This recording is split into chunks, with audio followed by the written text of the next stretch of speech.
কাবা মসজিদ এবং সিদ্দিকে আকবর মসজিদ। সিদ্দিকে আকবর মসজিদ, গামা মসজিদ, এটা হচ্ছে যে হজরত আলী মসজিদ। এখানে নবীজি ঈদের নামাজ পড়াইছিল। এটা আবু বকর সিদ্দিকের বাড়ি ছিল, এটা হজরত আলীর বাড়ি। এই আবু বকর সিদ্দিকের স্মৃতি রক্ষার্থে এখানে তুরস্ক সরকার, যখন তুরস্কের আন্ডারে ছিল সৌদি আরব, তখন ওরা এই মসজিদে স্মৃতি রক্ষার্থে বানাইছিল। এটাতে এখনও নামাজ পড়তে দেয়, কিন্তু এখানে নামাজ পড়তে দেয় না, ঢুকতেও দেয় না, শুধু বাইরে থেকে দেখা যায়। হজরত আলী মসজিদে ভিতরে ঢোকা যায় না, শুধু বাইরে থেকে দেখা যায়।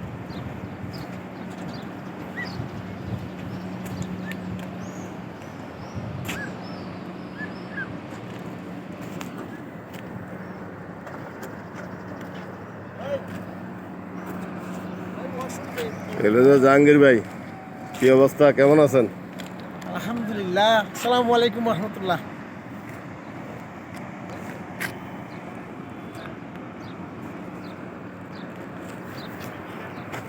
পিছনে দেখা যাচ্ছে যে আমাদের হোটেল, আর এই হলো যে রওজা।